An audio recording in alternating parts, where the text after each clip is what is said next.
La novia del ahorcado, de Charles Dickens. Era una auténtica casa antigua de muy curiosa descripción, en la que abundaban las viejas tallas, las vigas, los tablones, y que tenía una excelente antigua caja de escalera con una galería o escala superior separada de la primera por una curiosa estacada de roble viejo de caoba de Honduras.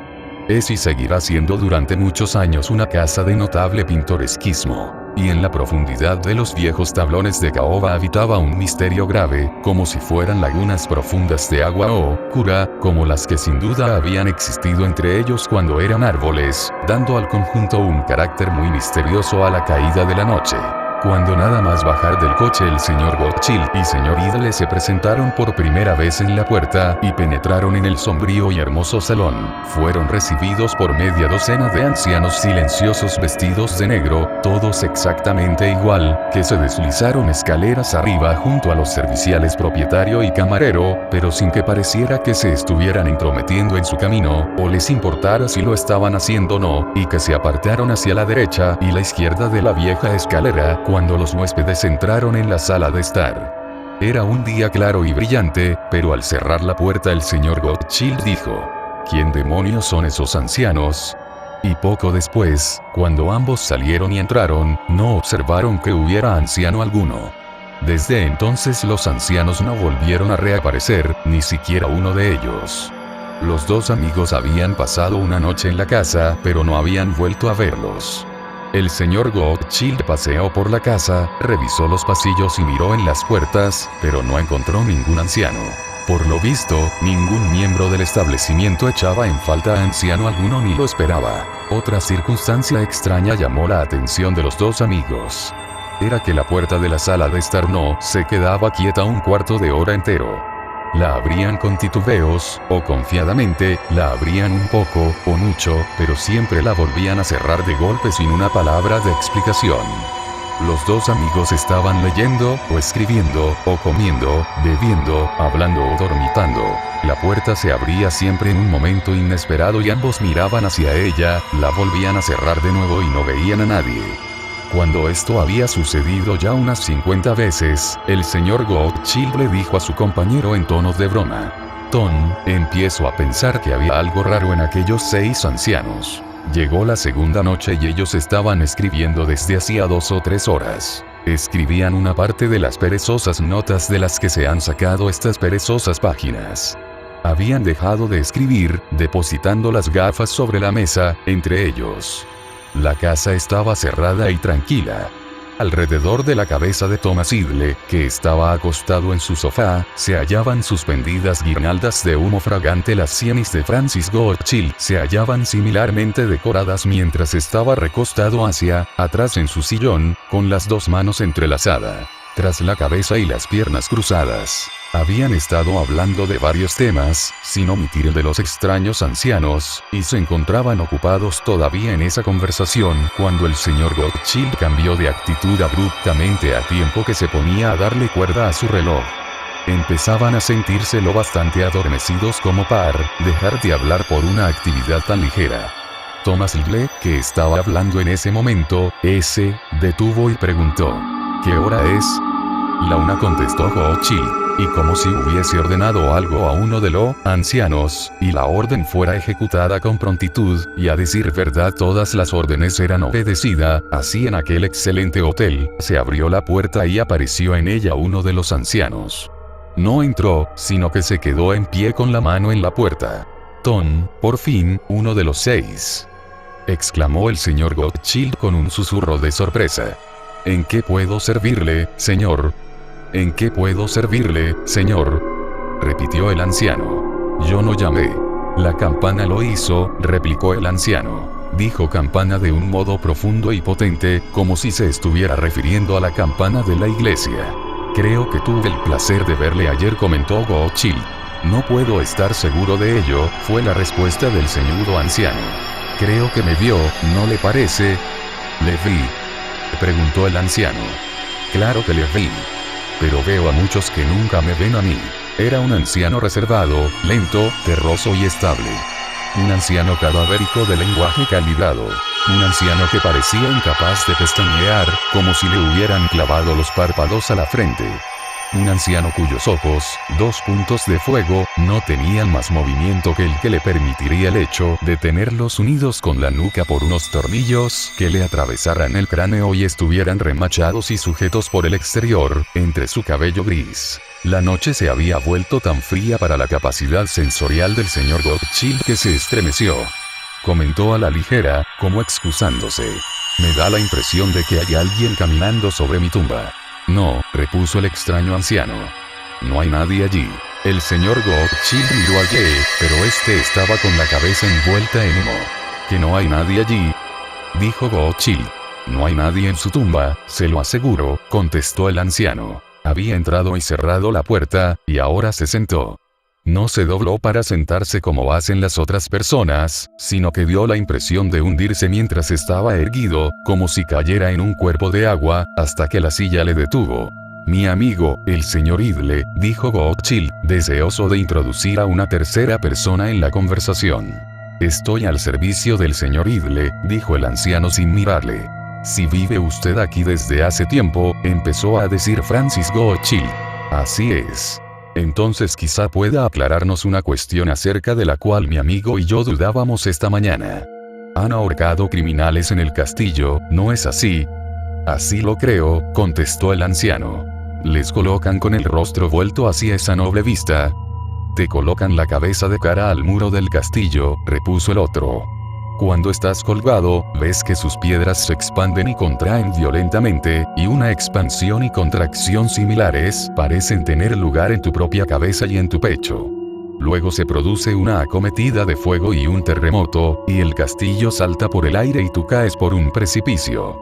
Daba la impresión de que le molestaba la corbata. Se llevó la mano a la garganta y movió el cuello de un lado a otro. Era un anciano cuya cara estaba como hinchada, y la nariz vuelta e inmóvil hacia un lado, como si tuviera un pequeño gancho insertado en esa ventanilla. El señor Rothschild se sentía muy incómodo y empezó a pensar que la noche era calurosa, en lugar de fría. Una potente descripción, señor, comentó. Una sensación potente, le corrigió el anciano. El señor Rothschild volvió a mirar al señor Thomas Idle, pero Thomas estaba boca arriba con el rostro atento y vuelto hacia el anciano, sin hacer señal alguna de reconocimiento. En ese momento le pareció al señor Rothschild que unos hilos de fuego salían de los ojos del anciano en dirección a los suyos, y que se quedaban allí. El señor Rothschild, al escribir el presente relato de su experiencia, afirma con la mayor solemnidad que tenía la poderosa sensación de que desde ese momento le obligaban a mirar al anciano a través de esos 2 hilos de fuego. Debo decírselo, afirmó el anciano con una mirada pétrea y fantasmal. ¿Qué?, preguntó Francis Rothschild. Usted sabe dónde sucedió. Ahí. El señor Rothschild no pudo saber en ese momento, ni nunca lo sabrá, si el anciano señalaba a la habitación de arriba, o a la de abajo, o a cualquier habitación de la antigua casa, o una habitación de alguna otra casa antigua de esa vieja ciudad. Se sintió confundido por la circunstancia de que el índice de la mano derecha del anciano parecía introducirse en uno de los hilos de fuego, encenderse el propio dedo y hacer una embestida de fuego en el aire, como si señalara hacia algún lugar. Y tras señalar, deshizo el gesto. Usted sabe que ella era una novia, dijo el anciano. Sé que todavía envían tarta nupcial, comentó el señor Rothschild titubeando.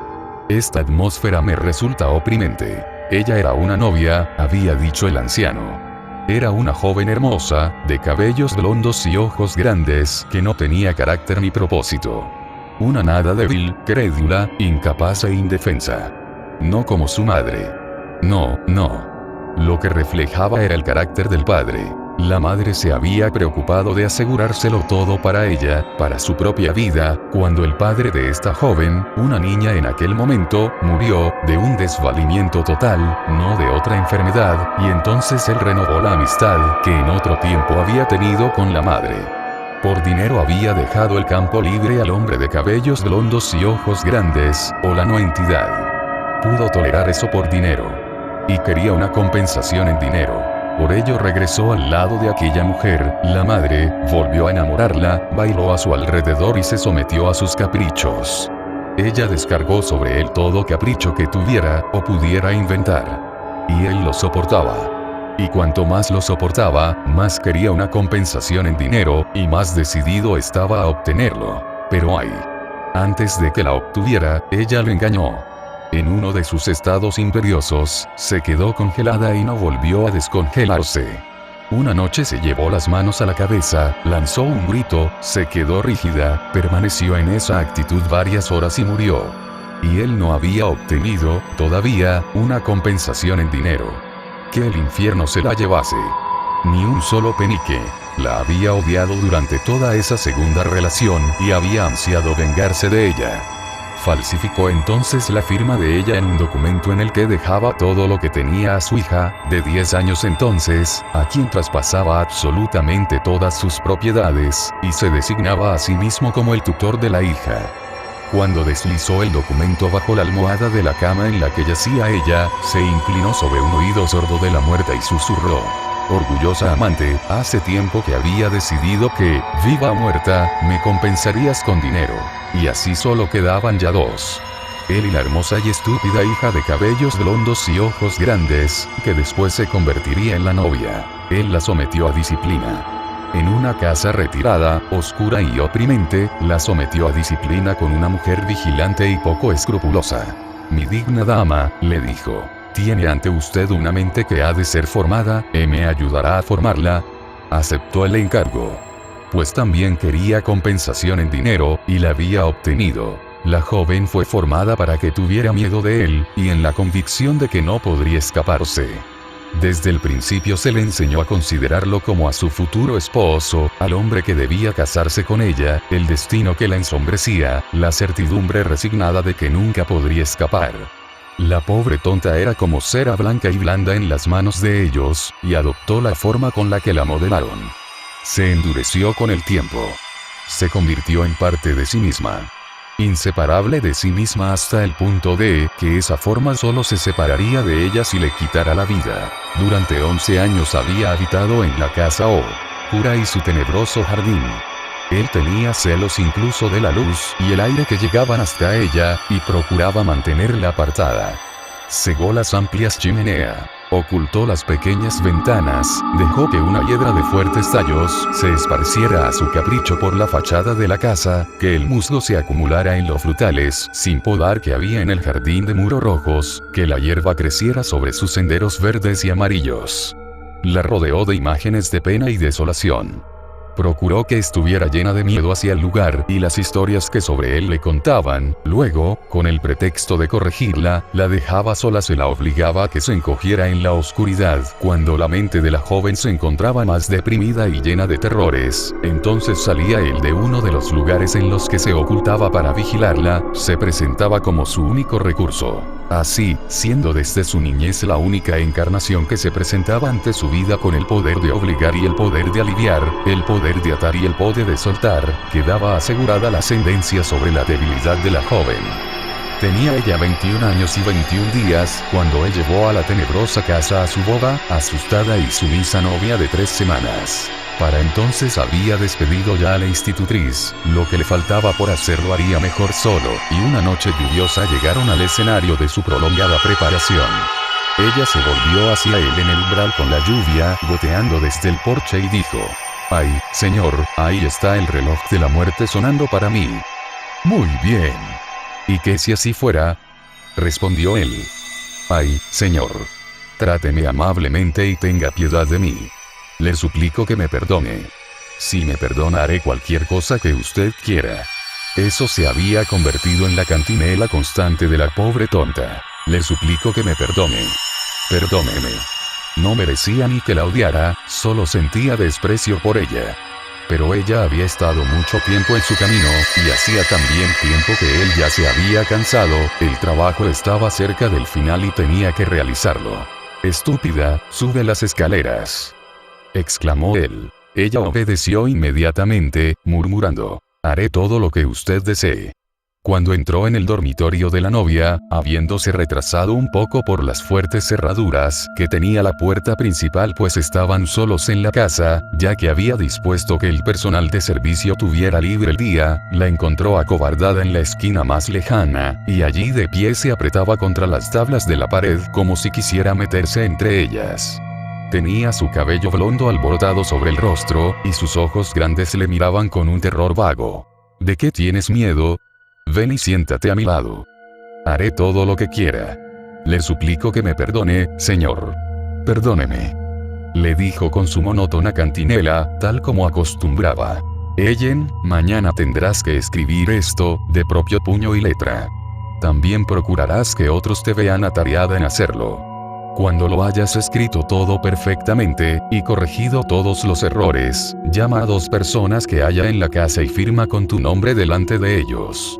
Después métetelo en el pecho para que esté a salvo, y cuando mañana por la noche me vuelva a sentar aquí, me lo das. Así lo haré todo, con el máximo cuidado. Haré todo lo que usted desee. Entonces no tiembles ni vaciles. Haré todo lo posible para evitarlo, si usted me perdona. Al día siguiente ella se sentó en el escritorio e hizo todo tal como se lo habían pedido.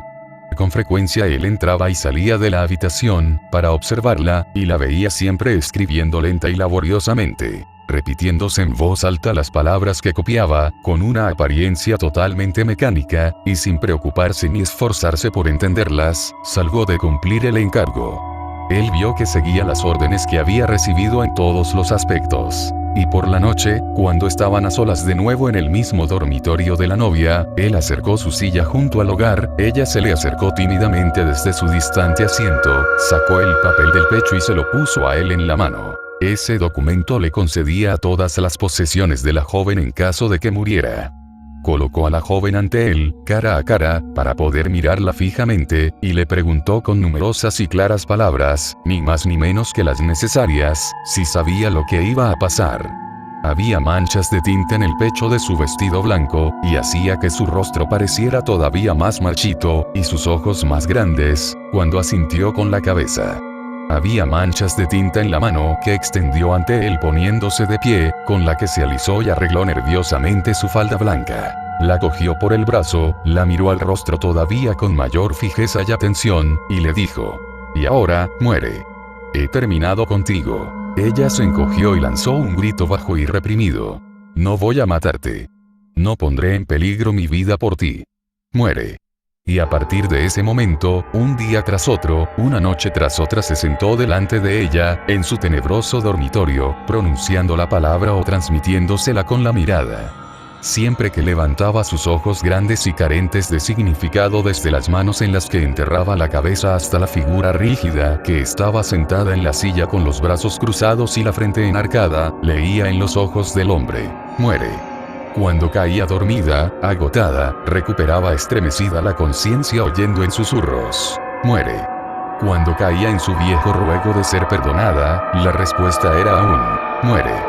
Después de haber pasado despierta y sufriendo la larga noche, cuando el sol naciente llameaba en la habitación sombría, oía como saludo: «Un día más y no te has muerto. Muere». Encerrada en la desértica mansión, apartada de toda la humanidad y entregada a esa lucha sin respiro alguno, llegó a esta conclusión, que ella, o él, tenían que morir. Él lo sabía muy bien, y por ello concentró su fuerza contra la debilidad de la mujer. Una hora tras otra la sujetaba por un brazo hasta que éste se ponía negro, y le ordenaba que muriera, y sucedió, una mañana ventosa, antes del amanecer. Él calculó que debían ser las 4:30, pero no podía estar seguro porque se había olvidado de darle cuerda al reloj y se había parado. Ella se había apartado de él durante la noche con gritos repentinos y fuertes, los primeros que había expresado así, y él tuvo que taparle la boca con las manos. Desde ese momento, ella se había quedado quieta en la esquina entablada en la que se había dejado caer. Él la había dejado y había vuelto a su silla, sentándose con los brazos cruzados y la frente ceñuda, más pálida bajo la pálida luz, más incolora que nunca en el amanecer plomizo. La vio acercarse arrastrándose por el suelo hacia él. Una ruina pálida deformada por los cabellos, el vestido y los ojos salvajes, impulsándose hacia adelante con una mano doblada e irresuelta. «Ay, perdóneme. Haré cualquier cosa. Ay, señor, le ruego que me diga que puedo vivir. Muere. Tan decidido está. No hay esperanza para mí. Muere». Ella tensó sus grandes ojos por la sorpresa y el miedo. La sorpresa y el miedo se transformaron en reproche. Y el reproche en una nada vacía. Estaba hecho. Al principio él no se sintió muy seguro, salvo de que el sol de la mañana estaba colgando joyas en los cabellos de la joven. Vio el diamante, la esmeralda y el rubí brillando en pequeños puntos mientras la miraba, hasta que la levantó y la dejó sobre la cama. Fue enterrada enseguida, y ahora todos se habían ido y él había tenido su compensación. Tenía pensado viajar. Eso no significaba que quisiera malgastar su dinero, pues era un hombre ahorrativo y amaba terriblemente el dinero, en realidad, más que cualquier otra cosa, pero se había cansado de la casa desolada y deseaba volverle la espalda y olvidarla. Sin embargo, la casa valía dinero, y el dinero no debía tirarse. Decidió venderla antes de partir. Para que no pareciera tan en ruinas y obtener así un precio mejor, contrató a algunos trabajadores para que asearan el jardín, cubierto de malas hierbas, para que cortaran el tronco muerto, podaran la hiedra que caía en enormes masas sobre las ventanas y el frente de la casa, y para que limpiaran los caminos, en los que la hierba llegaba hasta la mitad de la pierna. Él mismo trabajó con ellos. Trabajó más tiempo que ellos, y una tarde, al oscurecer, se quedó trabajando a solas con el hocico en la mano. Era una tarde de otoño y la novia llevaba ya 5 semanas muerta. Está oscureciendo demasiado para seguir trabajando, se dijo a sí mismo. Terminaré por hoy. Detestaba la casa y le horrorizaba entrar en ella. Contempló el porche oscuro, que le aguardaba como si fuera una tumba, y comprendió que era una casa maldita.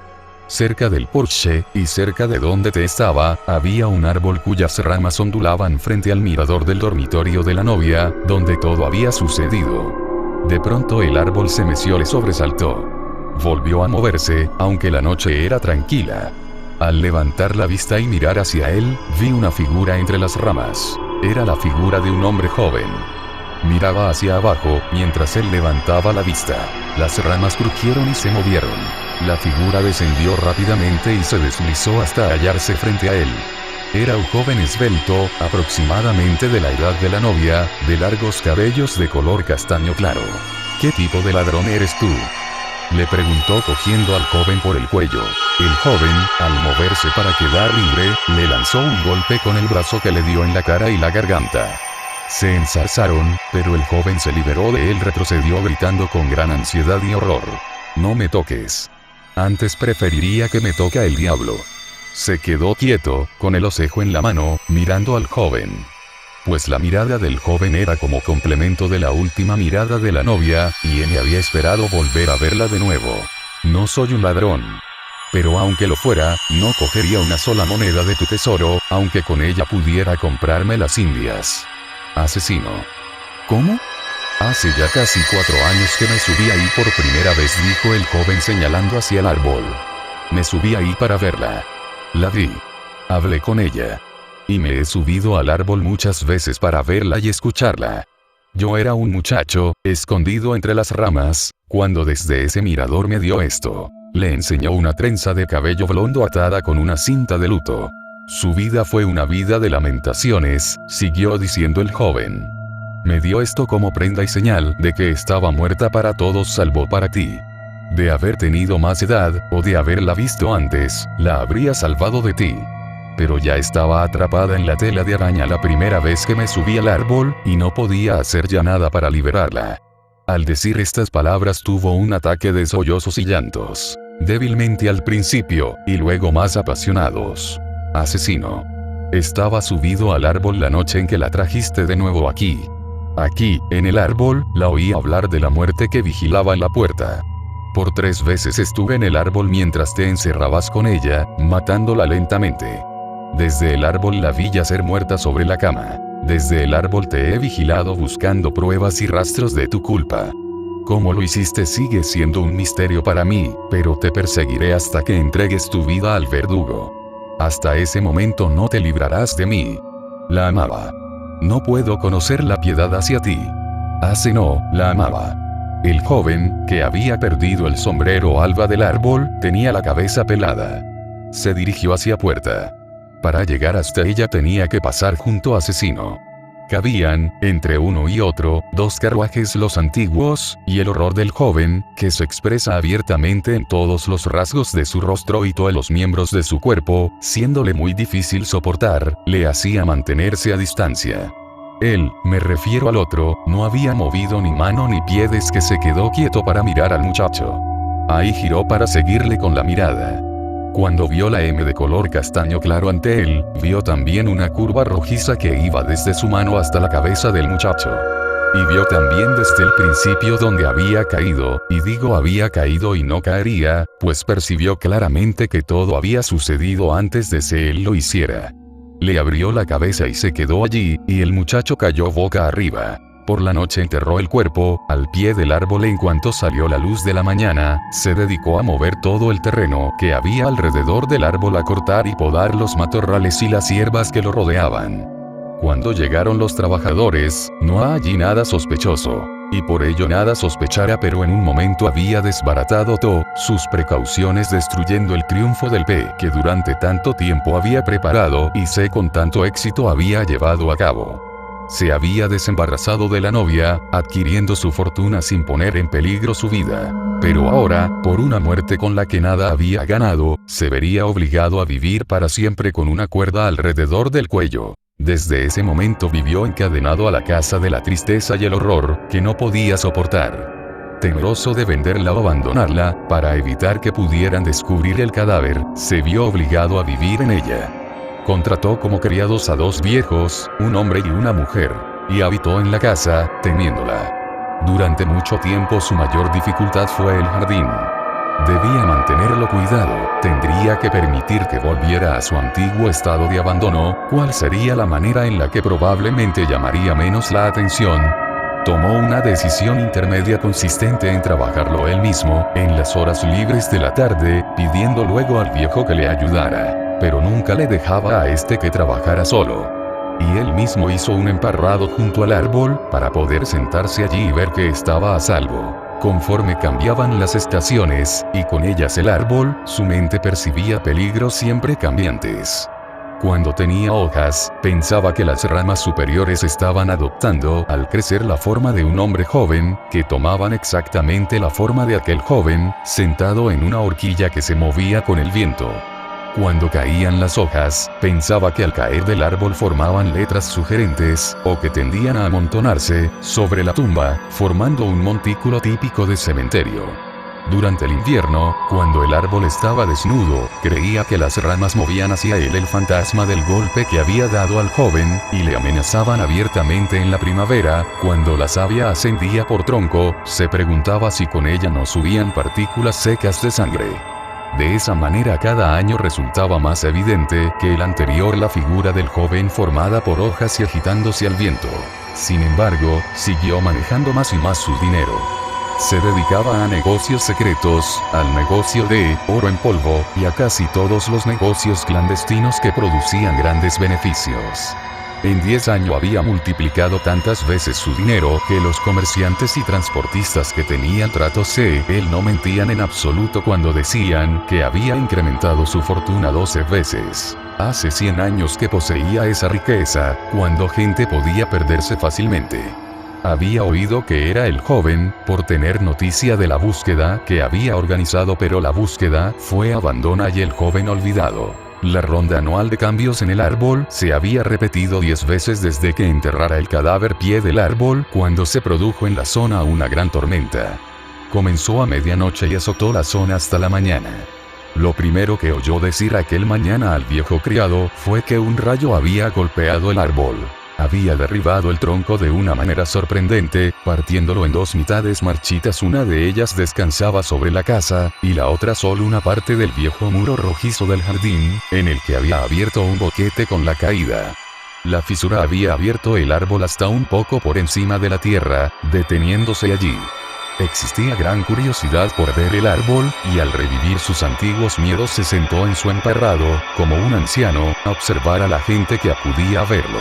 Empezaron a llegar rápidamente, y en tan gran número que cerró la puerta del jardín, y se negó a dejar entrar a nadie. Pero unos científicos llegaron desde muy lejos para examinar el árbol y en mala hora les dejó pasar, que el diablo les confunda. Los científicos querían cavar hasta las raíces para examinarlas atentamente, lo mismo que la tierra que había encima. Jamás, mientras él viviera. Le ofrecieron dinero por ello. Ellos hombres de ciencia a los que podría haber comprado por entero con un trazo de su pluma.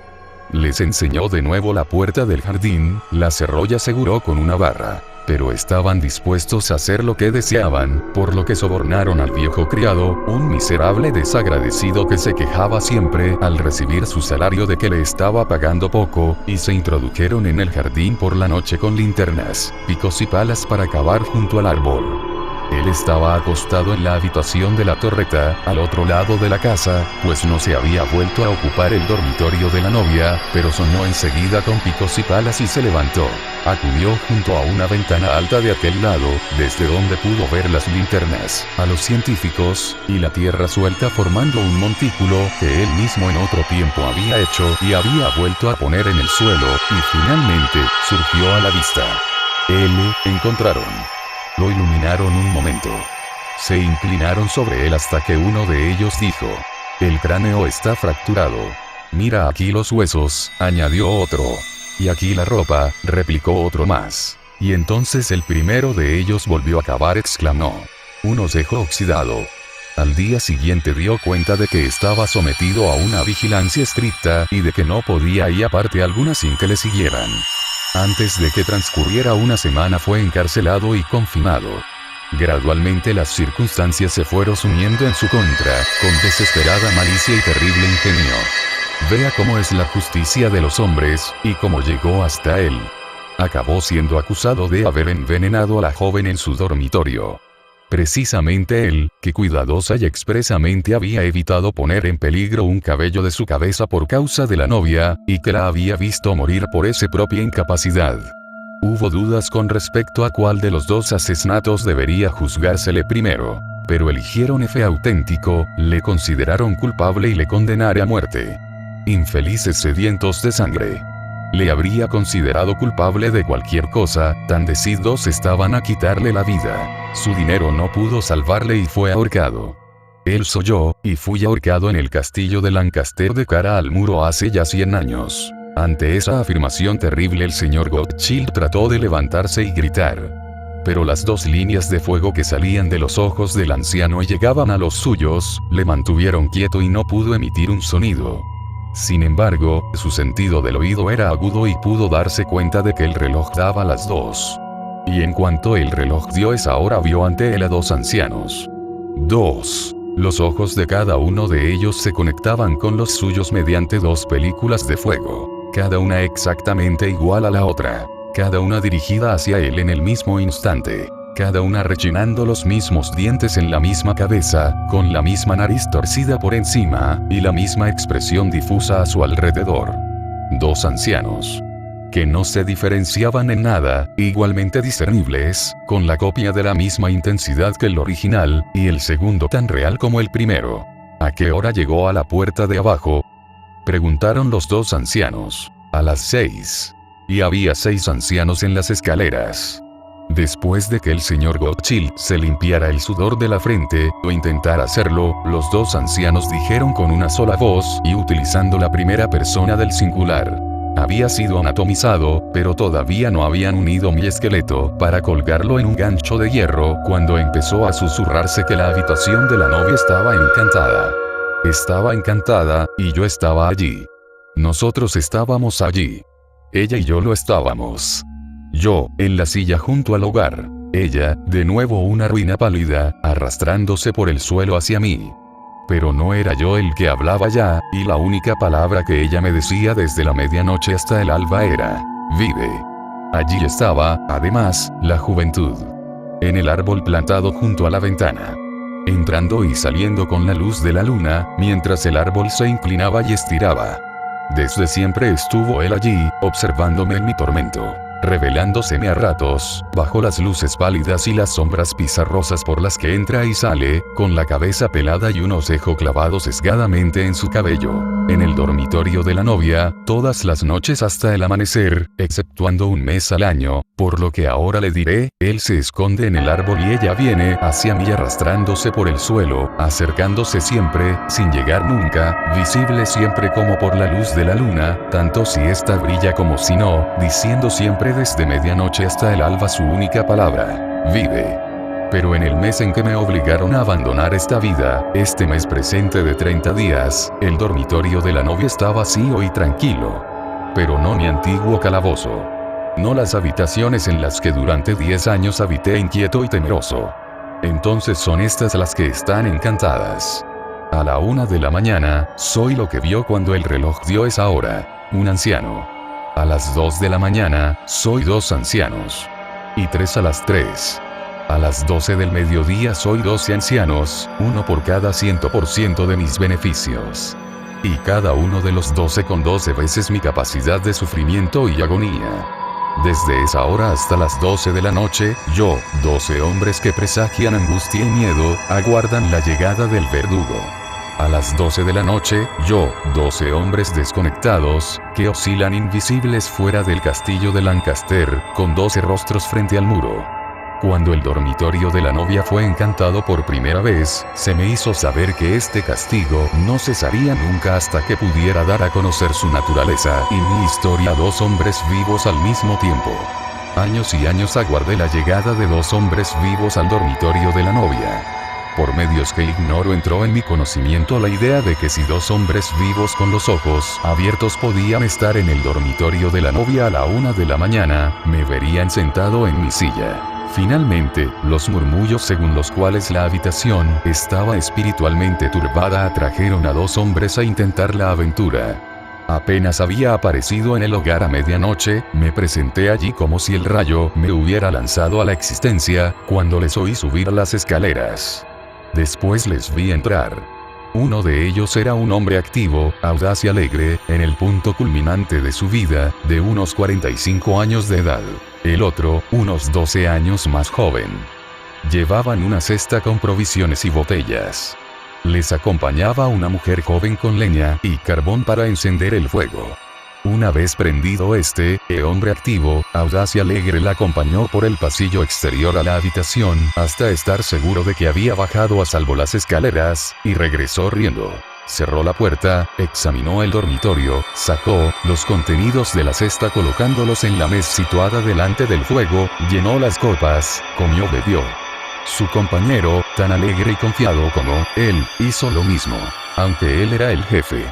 Una vez cenados, colocaron las pistolas sobre la mesa, se volvieron de cara al fuego y empezaron a fumar pipa de tabaco extranjero. Habían viajado juntos, habían pasado junto mucho tiempo y tenían numerosos temas de conversación comunes. En mitad de la charla y las risas, el más joven hizo referencia a que el jefe estaba dispuesto siempre para cualquier aventura, fuera aquella o cualquier otra. Le contestó con estas palabras: "No es así, Dick. Aunque no tema a nada más me temo a mí mismo". Su compañero pareció algo confuso con esa respuesta, y le preguntó que en qué sentido y cómo tenía miedo a sí mismo. "Es muy fácil, Dick", le replicó. "Hay aquí mi fantasma que debe ser refutado". Pues bien, no puedo responder de lo que provocaría mi fantasía si me hallara solo aquí, o de qué trucos podrían hacer mis sentidos para engañarme si estuviera a merced de ellos.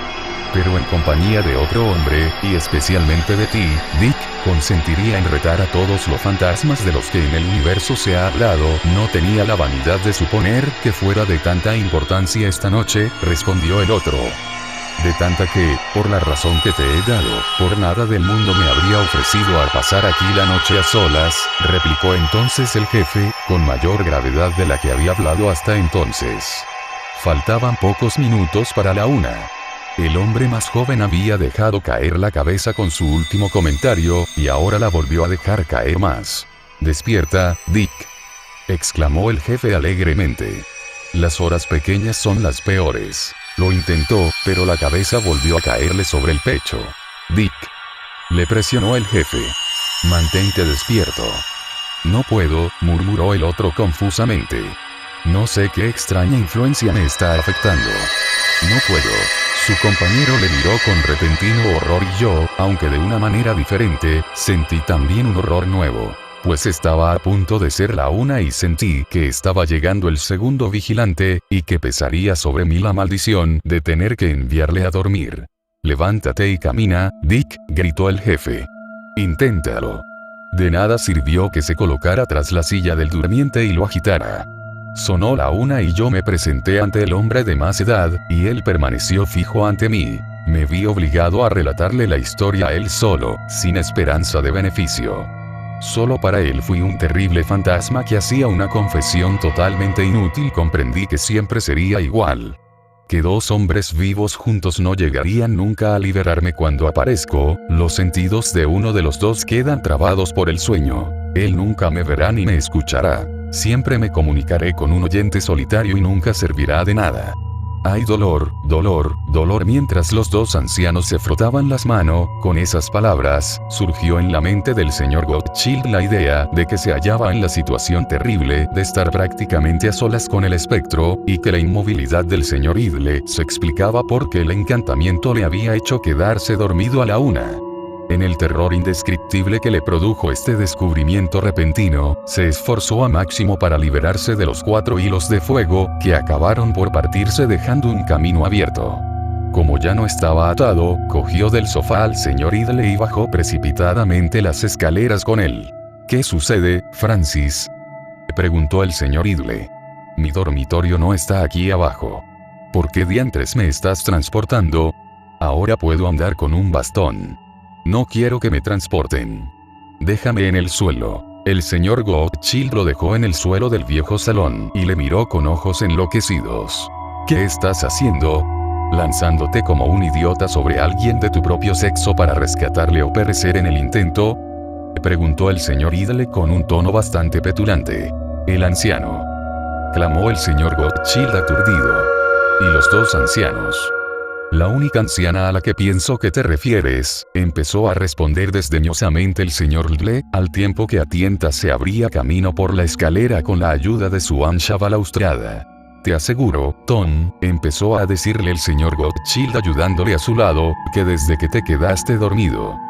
Es así que es buena, exclamó Thomas Idle, sin ni he cerrado un ojo. Con la peculiar sensibilidad sobre el tema de la infeliz acción de quedarse dormido fuera de la cama, destino de toda la humanidad, el señor Idle persistió en esa declaración. La misma sensibilidad peculiar impulsó al señor Rothschild, al ser acusado del mismo crimen, a repudiarlo con honorable resentimiento. Así por el momento resultaba complicada la cuestión del anciano y de los dos ancianos, y poco después se volvería imposible. El señor le dijo que todo era un lío formado por fragmentos reordenados de las cosas que había visto y pensando durante el día. El señor Rothschild respondió que cómo iba a ser así si no se había dormido. El señor le añadió que él era el que no se había dormido, y que nunca se dormiría, mientras que el señor Rothschild, por regla general, estaba dormido siempre. En consecuencia, se separaron para el resto de la noche en la puerta de sus respectivos dormitorios, un poco enfadados. Las últimas palabras del señor Rothschild fueron que en esa real y tangible antigua sala de estar de la real y tangible posada, y suponía que el señor Idle no negaría la existencia de esta, había tenido todas aquellas sensaciones y experiencias, que estaban ahora a 1 o 2 líneas de completarse, y que él lo escribiría todo e imprimiría todas las palabras. El señor le replicó que lo hiciera si ese era su deseo, y lo era, y ahora está ya escrito. De Delas y Turoth Idle Apprentices.